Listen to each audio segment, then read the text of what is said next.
open to the Gita Dhyana Shloka. It's after the Kathopanishad. Transliteration, it will come.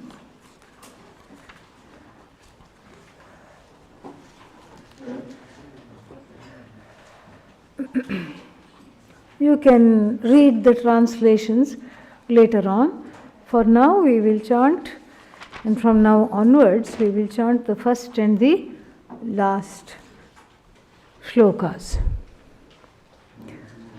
Om Parthaya Pratibodhitam Bhagavata Narayanena Swayam Vyasena Grathitam Puranamanina Madhye Mahabharatam Advaitaamritavarshiniim Bhagavatim Ashtadashadhyayiniim Amba tvamanusandadhami Bhagavad Gite Bhavadveshini Yam Brahma Varunendra Rudramarutaha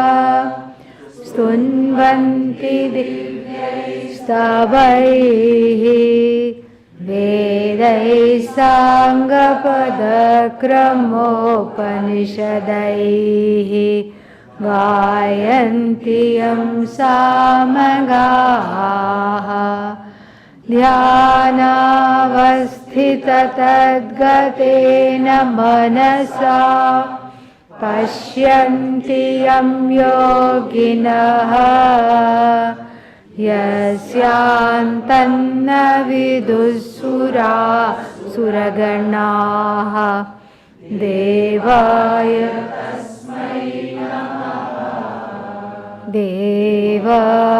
tasmai namaha.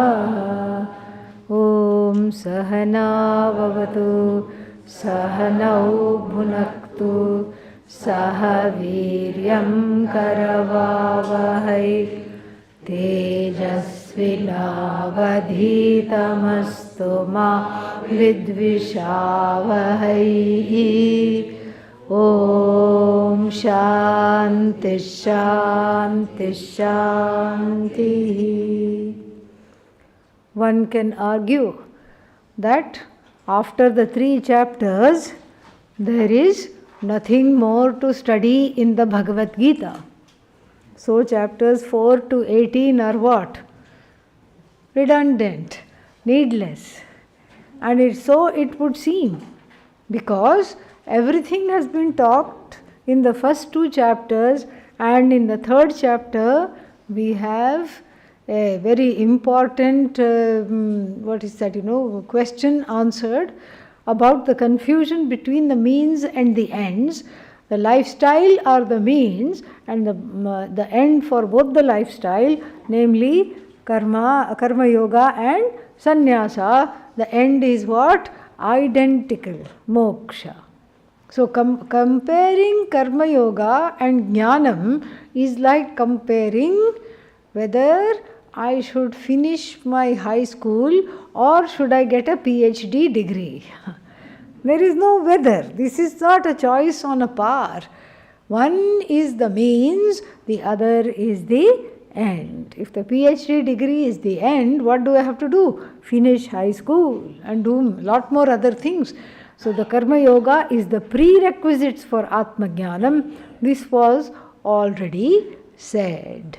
So it would seem like the 4th chapter is not necessary. So Adi Shankara comes to our rescue and talks about why the 4th chapter is not only not necessary, but why we should study it. So, but before we actually get into the Bhashya, a little bird's eye view of the 4th chapter is in order. So, what do we need to know? We need to know some of the main themes of the 4th chapter, and we get some kind of an idea of what are the topics that the fourth chapter touches and how is it relevant to Arjuna's life and by extension to all our lives. Why should we study the fourth chapter? So we'll get a better idea after looking at some of the main themes. So the first theme, and this theme is pointed out not by the teachers of Vedanta, but by the modern teachers of Vedanta, but by the Adi Shankara himself. Adi Shankara says that after the elucidation of the vision and the lifestyle that is conducive to gaining the vision, it is customary in any Shastra to give a stuti of the Vidya. Through what? Stuti of the Vidya can be done anyhow, just like we chanted these two, what is that called? Dhyana shlokas, we chanted, that is also a stuti of the Vidya anyhow. But here, the stuti of the Vidya is done, stuti means praise. The worship and the praise of the Vidya is done by praising the practitioners. So the practitioners are praised, and we find this also in the Brihadaranyaka Upanishad and in the Chandogya Upanishad, the two big Upanishads. There is a Vamsha list of Parampara. There's a whole chapter where only students and teachers and their students' names are listed. It's very interesting to go through these chapters. And some names are common. Uddalaka, very common name. Upakoshala, very common name. So we have Upakoshala, the son of so and so, and then a little later another Upakoshala, the son of another so and so. Like this, we have this Vamsha Stuti. The Vamsha Stuti gives a certain, Vamsha means the whole lineage, the generations of people who've been studying this Upanishad, called Brihadaranyaka. The generations of people whose whole life has engaged in what? Teaching and the study of Bhagavad Gita. All these things, and not just the Bhagavad Gita, the material, Bhagavad Gita wasn't there, but the material found in the Bhagavad Gita was already being practiced and taught. And we need these role models, because without these role models, we are not able to connect to this knowledge. There will always be some kind of a question, why I have to do this? Some old thing, 5,000 years ago this was composed. What does it have to do with me now? I don't need this. And so if then, supposing I am told, some roadside riffraff, some useless fellow, practice this knowledge, still I don't have inspiration. Because some fellow, some idiot on the side of the road practice this knowledge means, what does this have to do with me? But if I am told a famous king by the name of, Janaka, practice this yoga, practice karma yoga and gained jnanam, and then had this nishtha, had this assimilation and the abidance in this knowledge, then you look up, because Janaka was famous. And we can make it contemporary also. If you say somebody is doing something very important, and that person happens to be celebrity. And right now it is what? Somebody called Taylor Swift. Yeah. Very swiftly became a celebrity, some kind of a singer, pop singer. And all her followers are called Swifties. So this Taylor Swift, one very famous lady is there, and then all her followers are Swifties. So if the Taylor Swift does something, immediately it becomes a trend. If you do something, people will just back away from you. They are not interested in that at all. If you do something big deal, who cares? That to some brahmachari sitting in some ashram, please keep us away from these kinds of trends. We don't want all these trends. But if somebody famous does it, like suppose, and see this we already saw, because this another celebrity is there by the name of I'll remember in a second, Julia something, Julia Roberts. So she became a Hindu at some point. And then, so till then nobody, Hindu what, Hindu, don't, they were thinking like this, what is this? What do they do? We don't know. And then, so they had no clue. And in fact, whatever they knew wrong things. But then, she not only became a Hindu, but she raised her 2 children with that kind of an awareness of the ethics and the values, and suddenly it was all the rage. And then books like Eat, Pray, Love, all these things came. I have not read that book, I saw the title, that's all. Okay. So then this shows the importance of role models, because if somebody famous takes it on, then only it becomes a trend. Otherwise it just gets lost. That is, so this Vamsha Stuti and Parampara Stuti is important, because then only our mind has the desire to know is increased. The Jignasa to understand this knowledge gets ablaze. Before it was a weak mumukshutvam, like a little flame. What is that? Kabhi kabhi mere dil mein Vedant ka khayal aata hai. The famous old song. Movie song. So sometimes I think of Vedanta, a little bit of, most of the time, not a mumukshu, once in a while, mumukshu. Most of the time, you know who, once in a while, mumukshu. This used to be the thing. But then as soon as you hear that so-and-so who is very famous gained this knowledge, so-and-so is practicing this, and so-and-so got redemption from this, immediately I want to do that right away, because that is their sphere of influence. So, in the ancient time, famous kings, famous rishis, etc., practiced this knowledge. And so the first topic in the 4th chapter, as outlined by Adi Shankara, is what?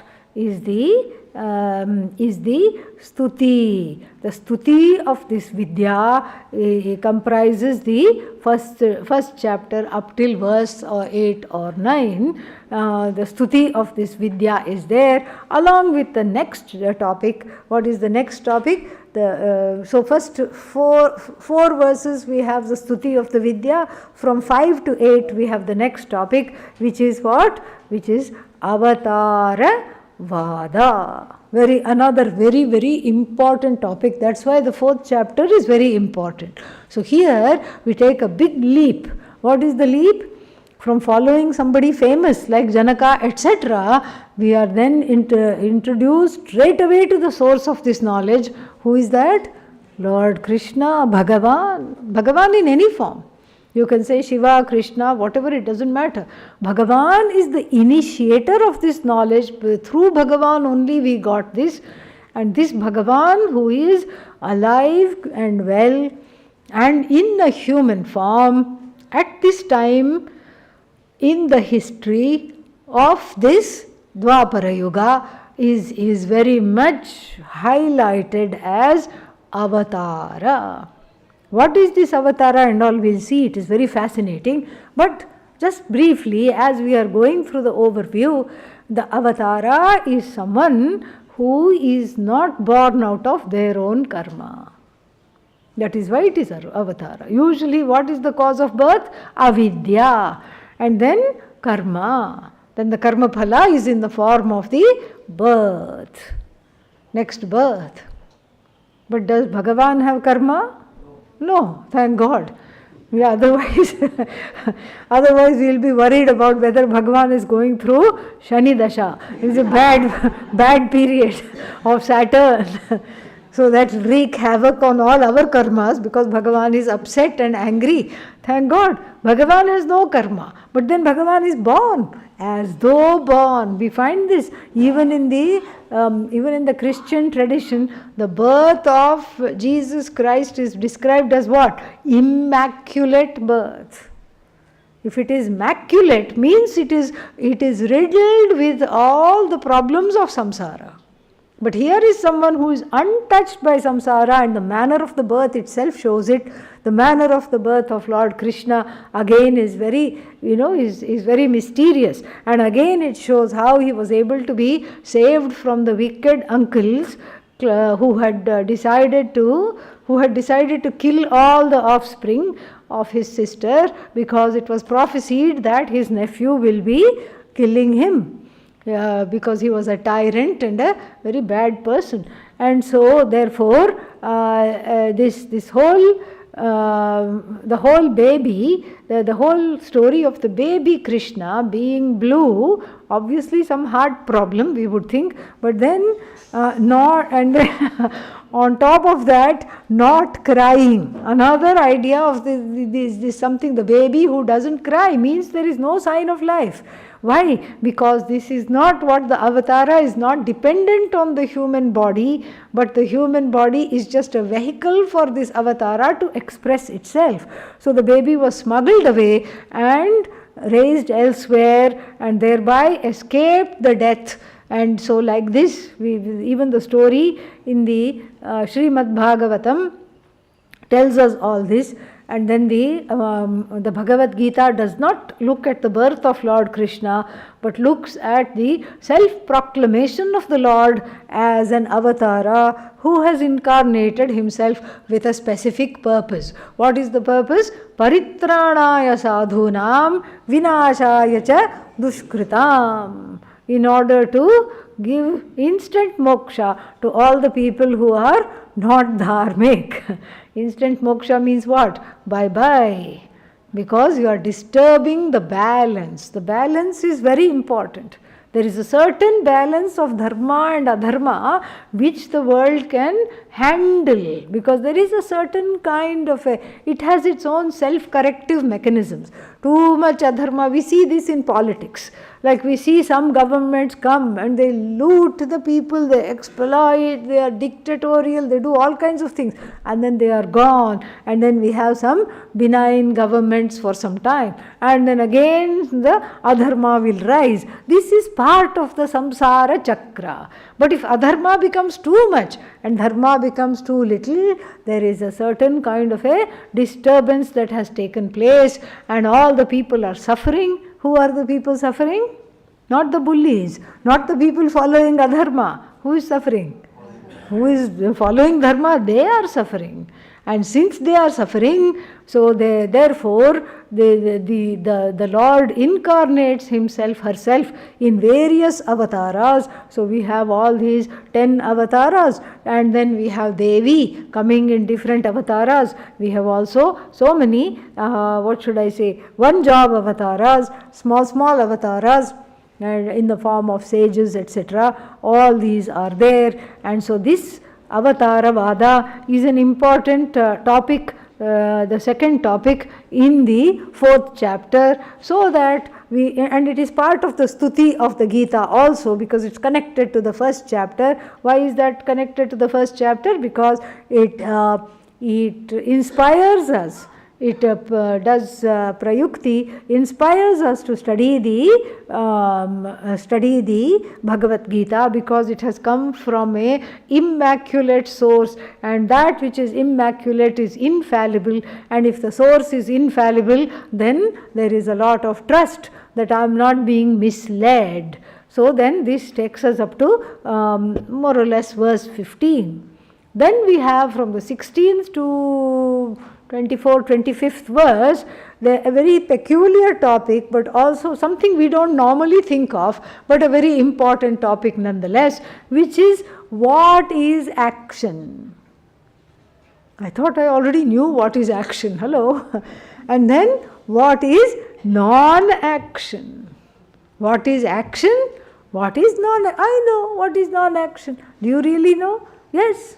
So what is non-action? Simply sitting quietly is non-action. And then if you submit this as an answer to the Bhagavad Gita quiz in this particular section, you will get a 0. Then what is action? If simply sitting is non-action, what is action? Oh, doing things. Eating, drinking, going here, going there. That must be action. Wrong again. On both counts you are wrong. And the famous thing, kim karma, kim akarma, iti kavayo api atra mohitaha. Even Kavi means far-sighted people, sages, etc., who can see the future. Even they are sadly, badly, madly deluded about the nature of action and inaction. So then why? Because we see jnanis who have gained this knowledge. What are they doing? They seem to be like the rest of us, aren't they? They are also getting up in the morning. I am also getting up in the morning. We can say this to ourselves. They are also eating. I am also eating. They are also going somewhere. I am also going somewhere. What is the difference? No difference between jnani and ajnani. Yes, difference is there, and that is what is being talked about from the 16th to the 25th verse, that the jnani and the ajnani are miles apart. They may be doing the same thing, but the ajnani thinks I am doer and gets caught in samsara. The jnani, although doing, does not think I am doer. Is free of doing always. Why? Because the nature of this knowledge is to reveal the Atma as what? Doer or non-doer? Non-doer, akarta. Akarta does not mean I just have this kind of a posturing. Sometimes these Babajis and all they have. I read about one Babaji who is such an akarta that won't even eat. But then happily 2 people are feeding him on either side, 2 ladies. He goes like this and takes roti from this side, and he goes like this and takes sabji from this side, and then they wipe his mouth because obviously he is akarta, he cannot wipe his own mouth, and he has so much vairagya, he will not eat. All this posturing is not necessary. We don't need to say, somebody, I didn't do this, somebody else did this. We don't need to say. That's what a 2-year-old will say. Mother will ask, who made this mess? Oh, father made this mess. I didn't do this. So like this, we don't need to go through all this posturing, because the inner temperament, the inner knowledge and the disposition of the jnani already knows, even though I am engaged in action, I am free from being the actor. And this is a very complicated topic, and you are forewarned. There is 6 pages of Bhashya for one of the verses here, the verse number 18, and but we will get through it, don't worry. Okay. So this is the, what was that, second topic or third topic? Third topic. Now up till now, from the 26th verse to about the 33rd verse or something like that, then all the sadhanas are taken up. So many sadhanas are there, correct? Like they are all called yajnas. So there is yajna of eating. Yajna of eating? What is that?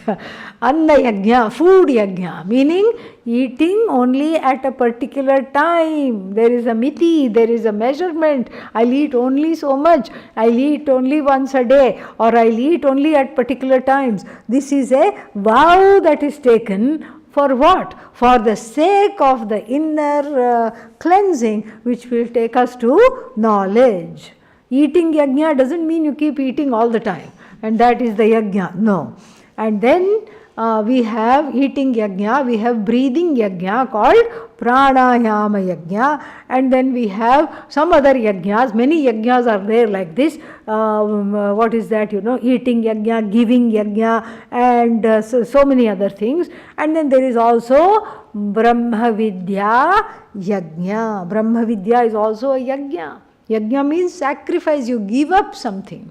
So in eating yajna, you give up eating at the wrong times, wrong things in the wrong places.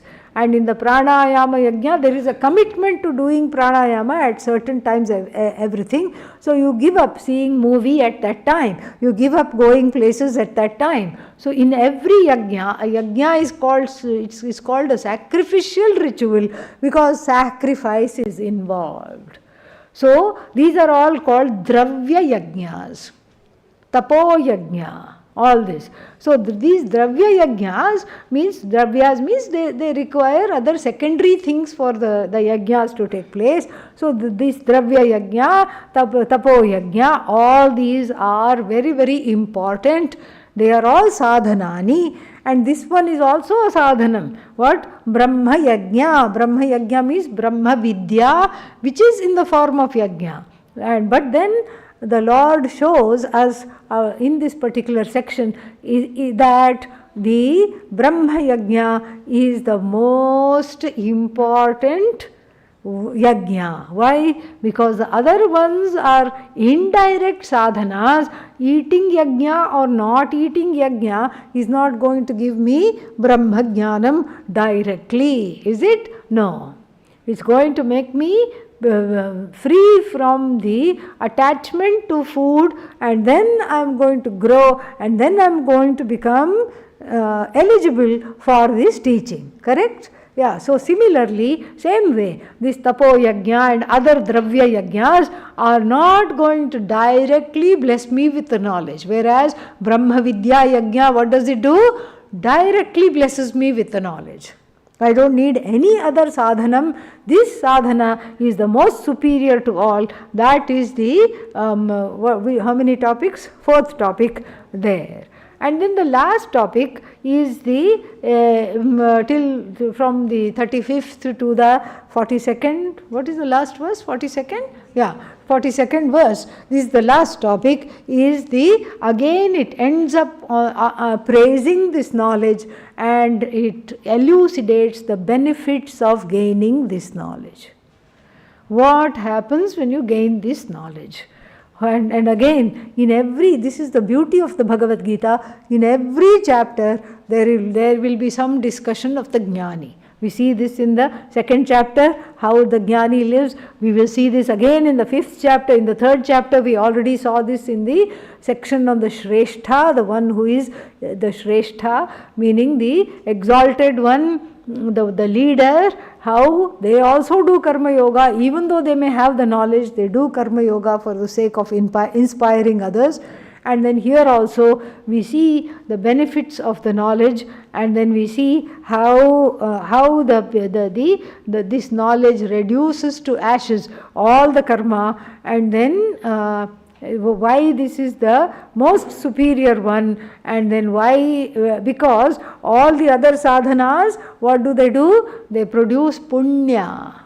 Eating yajna, breathing yajna, homa in the form of yajna, doing homa, etc. All that produces punya, which is like a golden cage.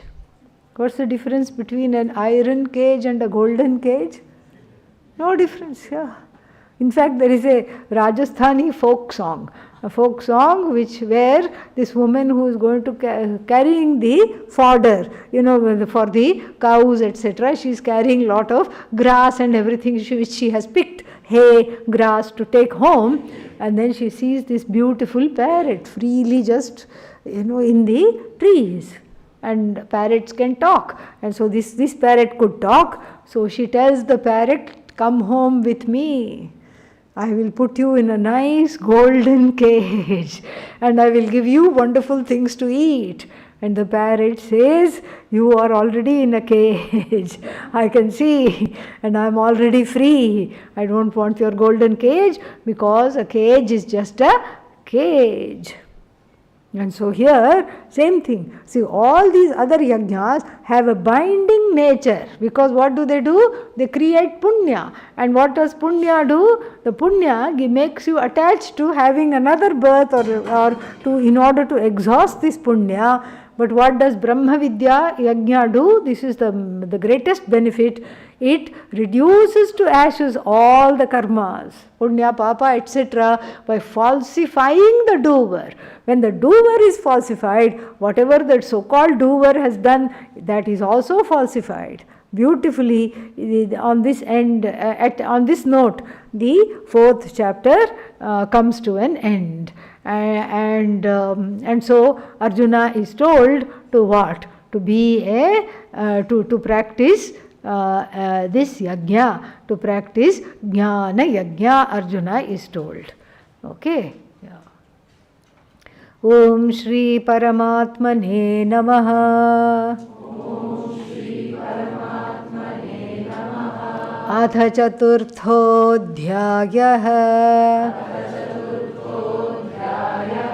श्रीभगवानुवाच इमं विवस्वते योगम्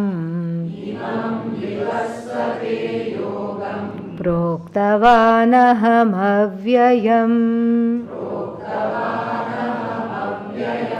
विवस्वान्मनवे प्राह मनुरिक्ष्वाकवे ब्रवीत् एवं परम्परा प्राप्तम् इमं राजर्षयो विदुः सकाले नेह महता योगो नष्टः परन्तप.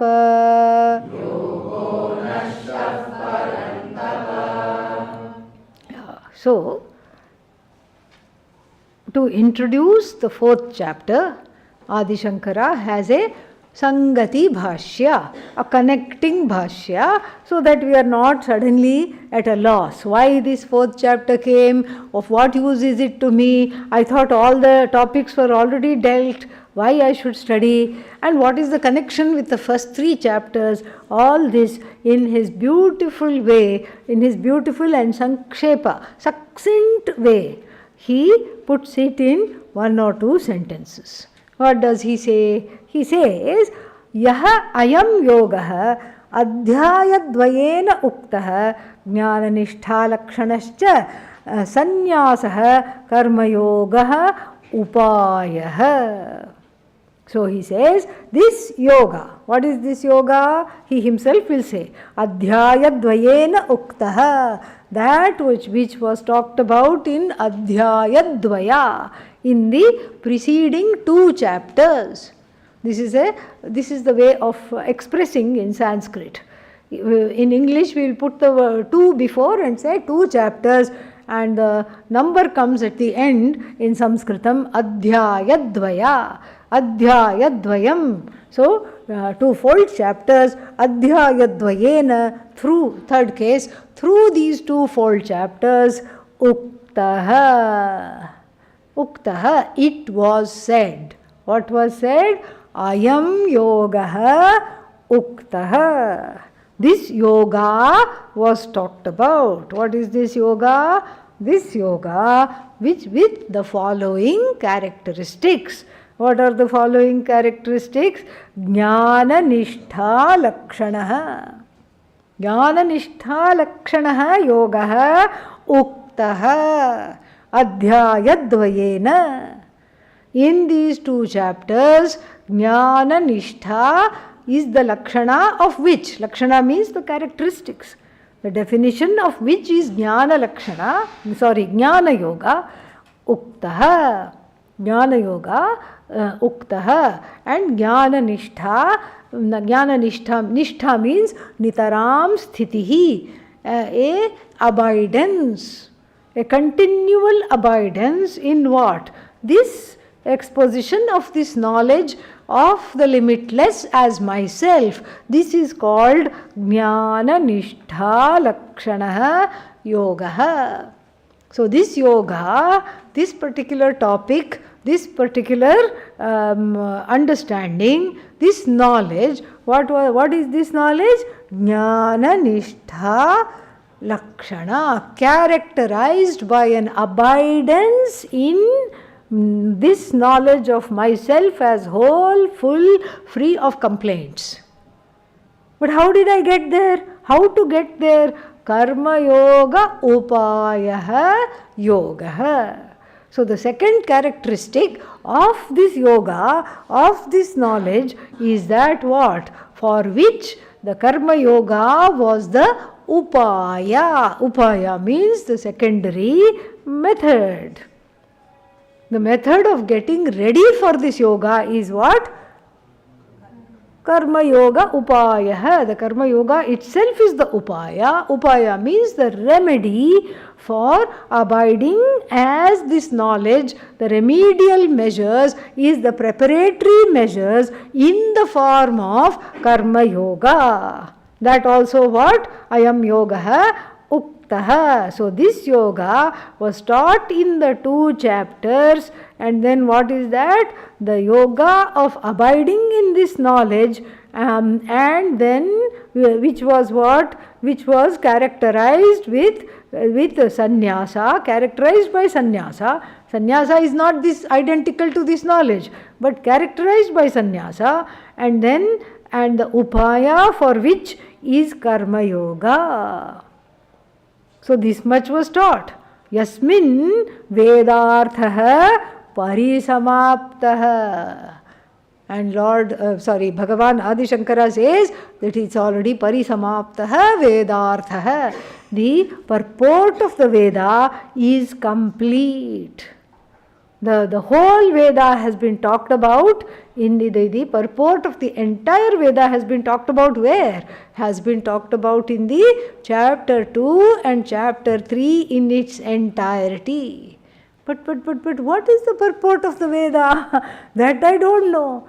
Well, the Veda has 2 purports. The first one is in the form of pravritti, called pravritti lakshana, and the other one is called nivritti, characterized by nivritti lakshana.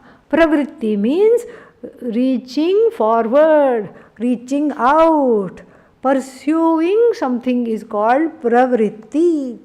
Nivritti, backtracking is called nivritti. Withdrawal is called nivritti. Going forth is called pravritti. So the first portion of the Veda with the karma kanda, with all its rituals, with all its treatise of desire fulfillment is what? Pravritti or nivritti? Pravritti, because there are desires. And who am I? Desirer, doer, and the eater of karma phala, karta, bhokta. So this is who I am. And so I am gung-ho about getting what I want. And of course I am not getting what I want. Correct? Yeah. And so if I am not getting what I want, what should I do? Veda puts you on a diet of prayer. Because if Veda doesn't put the person on the diet of prayer, the person will go rob a bank to get what they want. So this the Veda doesn't want. So the Veda grows you up by putting you on a diet of specific prayers for specific desires in the form of ritualized action.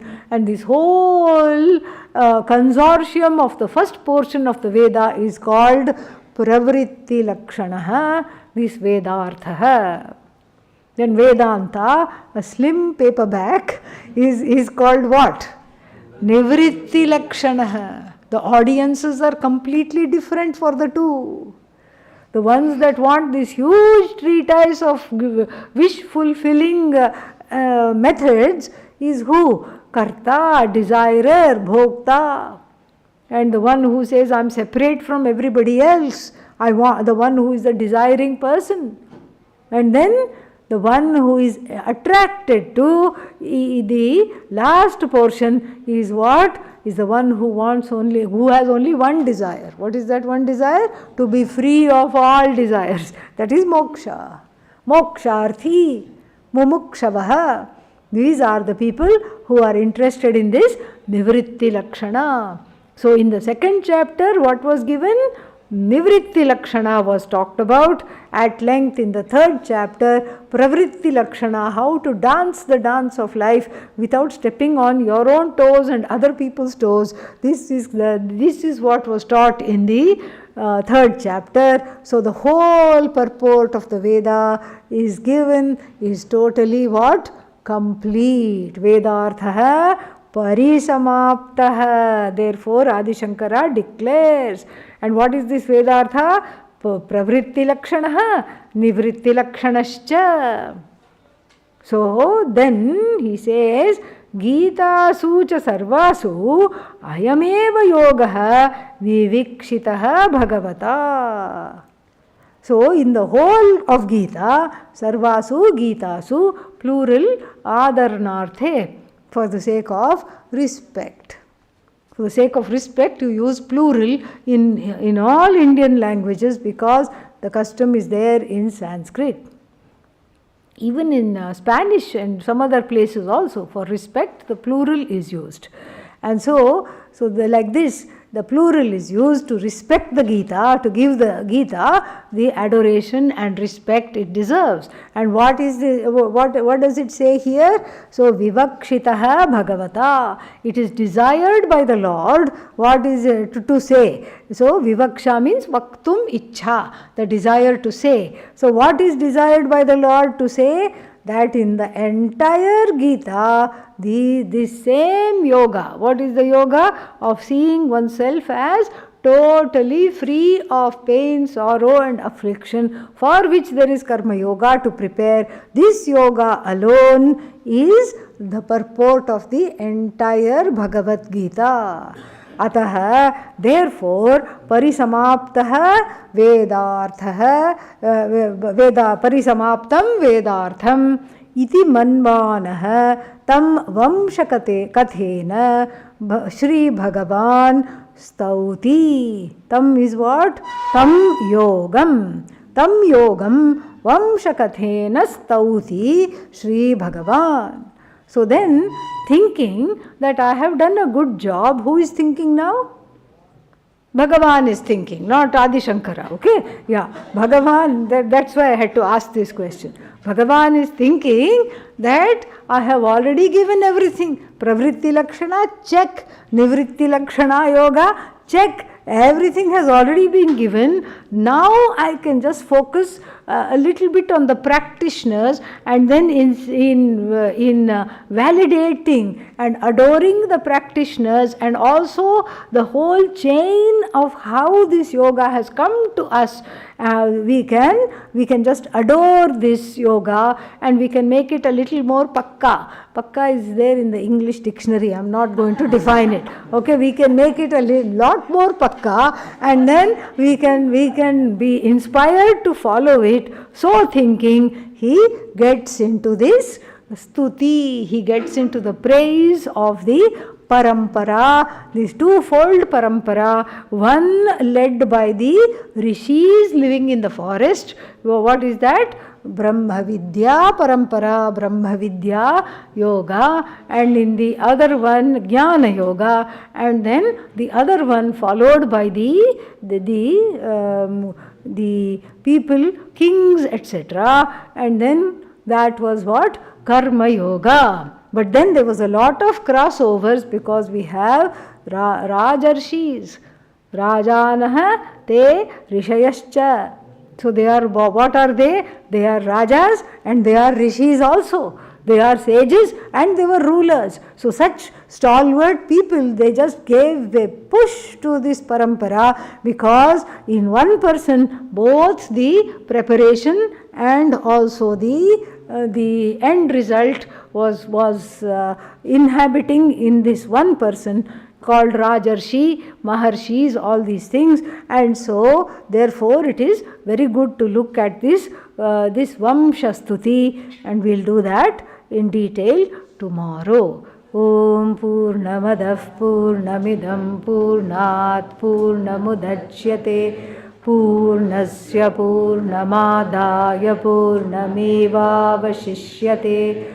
Om Shanti Shanti Shanti. Harihi Om Shri Gurubhyo Namaha. Harihi Om. Not tomorrow.